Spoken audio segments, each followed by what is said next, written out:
नमस्कार दोस्तों, स्वागत है आपका अपने YouTube channel target civil services में। आज है 20 जनवरी और मध्य प्रदेश के डेली करंट अफेयर में आज हम 20 जनवरी से जितने भी इंपॉर्टेंट करंट अफेयर होंगे उन पर डिस्कस करेंगे। तो लेक्चर लास्ट तक ध्यान से देखिएगा। देखिए दोस्तों, अगर आपको मध्य प्रदेश करंट अफेयर की पीडीएफ परचेज करना है तो आप हमारे व्हाट्सएप नंबर 9111920612 पर मैसेज कर इसको परचेज कर सकते हो। इसकी प्राइस जो है कुछ इस प्रकार से रहेगी। जनवरी 2021 से लेकर दिसंबर 2022 तक की प्राइस इसकी ओनली 59 रुपीज़ है और जनवरी 2022 से लेकर दिसंबर 2022 तक इसकी प्राइस है ओनली 49 रुपीज़। अगर आप मंथ वाइज पीडीएफ परचेज करना चाहते हो तो इसकी प्राइस 9 रुपीज़ मात्र रहेगी। तो चलिए सबसे पहले हमने जो कल कैलेंडर पढ़ा था उसका रिवीजन कर लेते हैं, उसके बाद स्टार्ट करेंगे हम आज की करंट अफेयर। तो कल के करंट अफेयर में पहला क्वेश्चन था हमारा, हाल ही में मुख्यमंत्री शिवराज सिंह चौहान ने मध्य प्रदेश एक परिचय पुस्तक का विमोचन किया है। इसके लेखक कौन है? तो इसके लेखक है श्री जितेंद्र सिंह भदौरिया। ठीक है, तो इसका आंसर हो जाएगा ऑप्शन नंबर बी। देखिए, अभी हाल ही में जितेंद्र सिंह भदौरिया जी के द्वारा लिखी गई पुस्तक मध्य प्रदेश एक परिचय का विमोचन हमारे मध्य प्रदेश के मुख्यमंत्री शिवराज सिंह चौहान ने किया है। और देखिए, मुख्यमंत्री शिवराज सिंह चौहान जी के भी द्वारा एक बुक लिखी गई थी, उसका नाम क्या था? मध्य प्रदेश की विकास गाथा। ठीक है, मध्य प्रदेश की विकास गाथा किसके द्वारा लिखी गई है? शिवराज सिंह चौहान जी के द्वारा लिखी गई है। और भारत शताब्दी किसके द्वारा लिखी गई है? कमलनाथ जी के द्वारा लिखी गई है। भारत की शताब्दी कमलनाथ जी के द्वारा लिखी गई है। और देखिए, प्रयास प्रतिबिंब किसके द्वारा लिखी गई है? तो ये आनंदीबेन पटेल के द्वारा लिखी गई है। ठीक है, प्रयास प्रतिबिंब किसके द्वारा लिखी गई है? आनंदीबेन पटेल के द्वारा लिखी गई है। और आनंदीबेन पटेल हमारे मध्य प्रदेश की पूर्व राज्यपाल है और कमलनाथ जी भी हमारे मध्य प्रदेश के पूर्व मुख्यमंत्री हैं। और देखिए, हमारे मध्य प्रदेश के पूर्व राज्यपाल लालजी टंडन जी ने कौन सी बुक लिखी थी? अनकहा लखनऊ। ये एग्जाम में पूछा जा चुका है। ठीक है, अनकहा लखनऊ किसके द्वारा लिखी गई थी? लालजी टंडन जी के द्वारा लिखी गई थी। तो देखिए, एक पुस्तक सौंदर्य की नदी नर्मदा। ठीक है, सौंदर्य की नदी नर्मदा किसके द्वारा लिखी गई है? तो ये अमृतलाल वेंगड़ के द्वारा लिखी गई है। ये मोस्ट इंपॉर्टेंट है, याद रखिएगा। ठीक है, सौंदर्य की नदी नर्मदा किसके द्वारा लिखी गई है? अमृतलाल वेंगड़ के द्वारा। नेक्स्ट क्वेश्चन है हमारा, केंद्रीय सड़क परिवहन एवं राजमार्ग मंत्रालय ने सेतु बंधन योजना में मध्य प्रदेश के किस जिले में महत्वपूर्ण विकास परियोजनाओं को मंजूरी दी है? तो ये सिवनी, भोपाल, ग्वालियर, तीनों जिलों में। तो इसका आंसर हो जाएगा ऑप्शन नंबर डी। ठीक है, उपरोक्त तीनों जिलों में केंद्रीय सड़क परिवहन एवं राजमार्ग मंत्रालय ने सेतु बंधन योजना में महत्वपूर्ण विकास परियोजनाओं को मंजूरी दी है। अच्छा, सेतु बंधन योजना है क्या? तो देखिए, सेतु बंधन योजना राष्ट्रीय राजमार्गों को रेलवे क्रॉसिंग से मुक्त बनाने की दिशा में एक पहल है और इसके तहत देश भर में राष्ट्रीय राजमार्गों के लिए पुल का निर्माण किया जा रहा है। और इस योजना का उद्देश्य देश के सभी राष्ट्रीय राजमार्गों को रेलवे क्रॉसिंग से मुक्त कराना है। स्कूली शिक्षा में आर्टिफिशियल इंटेलिजेंस पढ़ाने वाला देश का पहला राज्य कौन सा बन गया है? तो ये भी हमारा मध्य प्रदेश बन गया है। तो इसका आंसर हो जाएगा ऑप्शन नंबर बी। ठीक है, स्कूली शिक्षा में आर्टिफिशियल इंटेलिजेंस यानी एआई पढ़ाने वाला देश का पहला राज्य मध्य प्रदेश हो गया है। हाल ही में मध्य प्रदेश संस्कृति विभाग के द्वारा राष्ट्रीय कबीर सम्मान 2021 से किसे सम्मानित किया गया है? तो ये डॉक्टर श्याम सुंदर दुबे को। तो इसका आंसर हो जाएगा ऑप्शन नंबर ए। ठीक है, अभी हाल ही में हमारे मध्य प्रदेश संस्कृति विभाग के द्वारा राष्ट्रीय कबीर सम्मान 2021 से डॉक्टर श्याम सुंदर दुबे को सम्मानित किया गया है। बात करें हम यहाँ पर राष्ट्रीय कबीर सम्मान की, तो ये किस क्षेत्र में दिया जाता है? तो ये भारतीय कविता क्षेत्र में दिया जाता है। और इसकी स्थापना कब की गई थी? तो ये 1986 में की गई थी। पुरस्कार राशि कितनी दी जाती है? तो 3 लाख रुपए दी जाती है। और देखिए, बात करें हम यहाँ पर सदानंद गुप्त की, तो सदानंद गुप्त को भी हाल ही में किस पुरस्कार से सम्मानित किया गया है? तो मैथिली शरण गुप्त सम्मान से सम्मानित किया गया है सदानंद गुप्त को। और बात करें हम यहाँ पर मैथिली शरण गुप्त सम्मान की, तो इसकी स्थापना 1987 में की गई थी। और ये किस क्षेत्र में दिया जाता है? तो ये भी हिंदी साहित्य में दिया जाता है। और बात करें डॉक्टर सैयद तकी आबदी की, भी हाल ही में डॉक्टर सैयद तकी आबदी को किस पुरस्कार से सम्मानित किया गया है? इकबाल सम्मान 2021 से सम्मानित किया गया है। ठीक है, डॉक्टर सैयद तकी आबदी को इकबाल सम्मान 2021 से सम्मानित किया गया है। और इकबाल सम्मान की स्थापना कब की गई थी? ये 1986 में की गई थी। बात करें हम यहाँ पर डॉक्टर श्रीराम परिहार की, तो अभी हाल ही में डॉक्टर श्रीराम परिहार को किस सम्मान से सम्मानित किया गया है? तो इनको शरद जोशी पुरस्कार से सम्मानित किया गया है। शरद जोशी पुरस्कार 2021 किसे मिला है? डॉक्टर श्रीराम परिहार को। डॉक्टर शरद जोशी सम्मान की स्थापना कब की गई थी? तो ये 1992 में की गई थी। और ये किस क्षेत्र में दिया जाता है? तो ये व्यंग लेखक को दिया जाता है। तो याद रखिएगा, सदानंद गुप्त को किस सम्मान से सम्मानित किया गया है? मैथिली शरण गुप्त सम्मान से। ठीक है, सदानंद गुप्त को मैथिली शरण गुप्त सम्मान से, और डॉक्टर सैयद तकी आबदी को इकबाल सम्मान से, डॉक्टर श्रीराम परिहार को शरद जोशी सम्मान से, और डॉक्टर श्याम सुंदर दुबे को राष्ट्रीय कबीर सम्मान 2021 से सम्मानित किया गया है। राष्ट्रीय कबीर सम्मान की पुरस्कार राशि 3 लाख रुपए है। बाकी इकबाल सम्मान, मैथिली शरण गुप्त सम्मान और शरद जोशी पुरस्कार की पुरस्कार राशि कितनी है? तो 2 लाख रुपए है। मध्य प्रदेश सरकार ने 2021 के लिए किस संस्थान को राष्ट्रीय महात्मा गांधी सम्मान से सम्मानित किया है दोस्तों? तो ये ग्रामीण विकास विज्ञान समिति जोधपुर को। तो इसका आंसर क्या जाएगा दोस्तों? Option number D. ठीक है, ग्रामीण विकास विज्ञान समिति जोधपुर। और देखिए दोस्तों, हमारे मध्य प्रदेश गवर्नमेंट के द्वारा दिया जाने वाला राष्ट्रीय महात्मा गांधी सम्मान जो है वो संस्था को दिया जाने वाला सर्वोच्च सम्मान है। ठीक है, ये हमारे मध्य प्रदेश की संस्कृति विभाग के द्वारा दिया जाता है। तो 2021 के लिए राष्ट्रीय महात्मा गांधी सम्मान किसे मिला है दोस्तों? ग्रामीण विकास विज्ञान समिति जोधपुर को। और 2020 का राष्ट्रीय महात्मा गांधी सम्मान किसे मिला था? भटके विमुक्त विकास प्रतिष्ठान को मिला था। 2019 का राष्ट्रीय महात्मा गांधी सम्मान किसे मिला था दोस्तों? अखिल विश्व गायत्री परिवार को मिला था। और 2018 का राष्ट्रीय महात्मा गांधी सम्मान किसे मिला था? ये लोकायुक्त पुणे को मिला था। चलिए दोस्तों, अब स्टार्ट करते हैं हम आज के करंट अफेयर। और आज के करंट अफेयर में पहला क्वेश्चन है हमारा, और ये मोस्ट इंपॉर्टेंट क्वेश्चन है। हाल ही में भारत के प्रसिद्ध सांची स्तूप के पूर्वी गेट की प्रतिकृति का अनावरण कहां पर किया गया है? तो ये जर्मनी में, जर्मनी की राजधानी बर्लिन में किया गया है। तो इसका आंसर क्या जाएगा? Option number A. ठीक है, अभी हाल ही में भारत की प्रसिद्ध सांची स्तूप के पूर्वी गेट की प्रकृति का अनावरण जर्मनी में किया गया है। जर्मनी की कैपिटल बर्लिन में किया गया है। और यहाँ बात करें हम सांची स्तूप की, तो ये हमारे मध्य प्रदेश के किस डिस्ट्रिक्ट में है? तो ये हमारे मध्य प्रदेश के रायसेन डिस्ट्रिक्ट में है। ठीक है, सांची स्तूप हमारे मध्य प्रदेश के रायसेन डिस्ट्रिक्ट में है और ये मध्य प्रदेश का सबसे बड़ा स्तूप है। इसका निर्माण किसके द्वारा करवाया गया था? तो इसका निर्माण सम्राट अशोक के द्वारा करवाया गया था। और देखिए, सांची स्तूप को यूनेस्को द्वारा विश्व धरोहर स्थल की सूची में कब शामिल किया गया था? तो ये 1989 में शामिल किया गया था। ठीक है, सांची स्तूप को यूनेस्को द्वारा विश्व धरोहर स्थल की सूची में कब शामिल किया गया था? 1989 में शामिल किया गया था। देखिए, हमारे मध्य प्रदेश की 3 धरोहर कौन कौन सी? एक तो खजुराहो मंदिर जो कि छतरपुर डिस्ट्रिक्ट में है। तो खजुराहो मंदिर को यूनेस्को द्वारा विश्व धरोहर स्थल की सूची में कब शामिल किया गया था? 1986 में शामिल किया गया था। सांची स्तूप को 1989 में, और भीमबेटका की गुफाओं को कब शामिल किया गया था? तो ये 2003 में शामिल किया गया था। देखिए, हमारे मध्य प्रदेश के किस शहर में भारतीय प्रवासी दिवस सम्मेलन का आयोजन किया गया? तो ये इंदौर शहर में किया गया। ठीक है, हमारे मध्य प्रदेश के किस शहर में भारतीय प्रवासी सम्मेलन का आयोजन किया गया?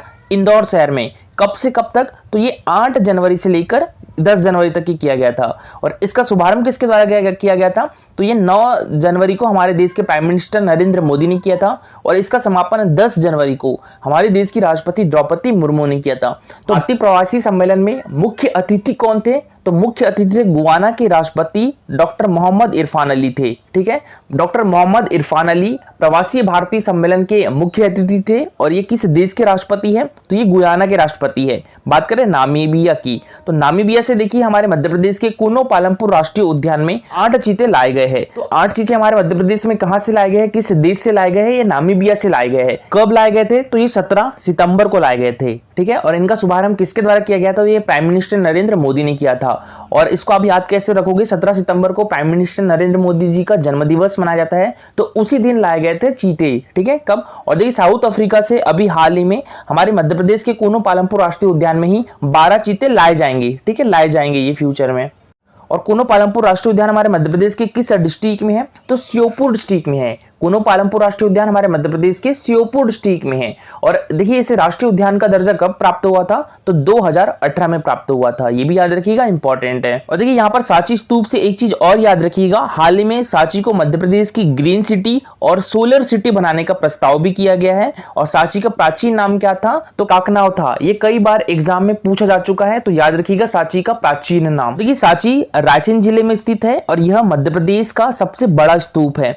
सांची स्तूप का निर्माण सम्राट अशोक ने 3री शताब्दी ईस्वी पूर्व में कराया था और सन 1989 में यूनेस्को की विश्व धरोहर सूची में शामिल किया गया। सांची में भगवान बुद्ध के 2 प्रधान शिष्यों सारिपुत्र व महामोगल्यान की अस्थियां रखी गई है। इस स्तूप में जहां हड्डी या अवशेष रखे जाते हैं वह स्थान हर्मिका कहलाता है और वह स्तूप का प्रदक्षिणा पथ मेदी कहलाता है।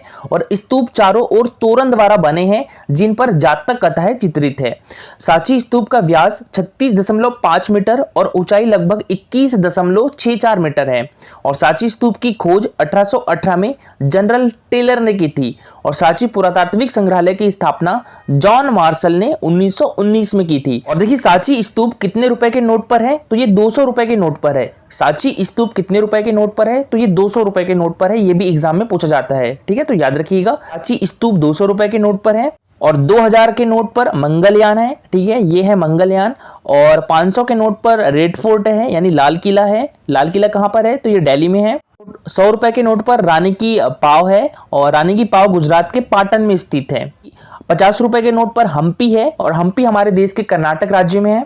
और 20 रुपए के नोट पर एलोरा गुफाओं की तस्वीर छपी हुई है, और एलोरा की गुफाएं कहां पर है? तो ये महाराष्ट्र में है। और 10 रुपए के नोट पर कोणार्क का सूर्य मंदिर छपा है। इस क्वेश्चन है हमारा, राष्ट्रीय खाद्य उत्सव 2023 का आयोजन मध्य प्रदेश के किस जिले में किया जा रहा है? तो ये हमारे मध्य प्रदेश की राजधानी भोपाल में किया जा रहा है। तो इसका आंसर क्या जाएगा? ऑप्शन नंबर बी, ठीक है, भोपाल। नेक्स्ट क्वेश्चन है हमारा, हाल ही में मध्य प्रदेश का पहला थैला एटीएम कहां शुरू किया गया है? तो ये हमारे मध्य प्रदेश की आर्थिक एवं औद्योगिक राजधानी इंदौर में शुरू किया गया है। तो इसका आंसर क्या जाएगा? Option number A, Madhya Pradesh का पहला थैला एटीएम इंदौर में शुरू किया गया है। और इस एटीएम में आप 10 रुपए डालकर पर्यावरण फ्रेंडली जो थैला है वो प्राप्त कर सकेंगे। देखिए, अभी हाल ही में 11 जनवरी से लेकर 12 जनवरी को मध्य प्रदेश के इंदौर शहर में ग्लोबल इन्वेस्टर समिट का आयोजन भी किया गया, और इसकी थीम क्या रखी गई थी? Future ready Madhya Pradesh. Next question है हमारा, मध्य प्रदेश के किस जिले की खुशबू पटेल और हर्ष चौहान ने miss and mister India deaf trophy जीती है? तो ये किस डिस्ट्रिक्ट के हैं? ये इंदौर डिस्ट्रिक्ट के है। तो इसका आंसर हो जाएगा ऑप्शन नंबर ए। और ये miss and mister India deaf trophy कहाँ आयोजित की गई थी? तो ये गोवा में आयोजित की गई थी, ठीक है। Miss and mister India deaf trophy कहां पर आयोजित की गई थी? गोवा में आयोजित की गई थी। और यह ट्रॉफी हमारे मध्य प्रदेश के इंदौर शहर के खुशबू पटेल और हर्ष चौहान ने जीती है। 2022 में मिस्टर इंडिया कौन बने थे? तो ये विनीत शर्मा बने थे। 2022 में मिस्टर इंडिया कौन बने थे? विनीत शर्मा बने थे। और विनीत शर्मा हमारे मध्य प्रदेश के पहले मिस्टर इंडिया है। और ये किस जिले के हैं? तो ये अशोकनगर के हैं। तो ये इंपॉर्टेंट है, याद रखिएगा, विनीत शर्मा का नाम तो याद रखिएगा। और देखिए, दैनिक भास्कर में युवा शिक्षा अवसर करके एक पेज आता है, ठीक है, युवा शिक्षा अवसर। आप अगर दैनिक भास्कर पढ़ते हो तो आपको पता होगा, इसमें ये नेशनल करंट अफेयर के क्वेश्चंस पूछे जाते हैं, और ये सिलेक्टेड क्वेश्चंस रहते हैं। दोस्तों, अगर आप दैनिक भास्कर पढ़ते हो तो ये क्वेश्चंस जरूर पढ़िएगा। और ये आज का पेपर है, तो आज के पेपर हम डिस्कस करते हैं। तो वनडे क्रिकेट में दोहरा शतक लगाने वाले सबसे युवा खिलाड़ी कौन बन गए? ये शुभमन गिल बन गए हैं, ठीक है। वनडे क्रिकेट में दोहरा शतक लगाने वाले सबसे युवा खिलाड़ी शुभमन गिल बन गए हैं। इनके द्वारा 208 रन बनाए गए हैं। किस देश के खिलाफ? न्यूजीलैंड के खिलाफ। और तेलंगाना की मुख्य सचिव बनने वाली पहली महिला कौन बन गई है? तो ये ए शांति कुमारी बनी है, ठीक है, ए शांति कुमारी। तेलंगाना की पहली महिला मुख्य सचिव कौन बनी है? ए शांति कुमारी। और हमारे मध्य प्रदेश की पहली महिला मुख्य सचिव कौन थी? तो ये सरला ग्रेवाल थी, ठीक है।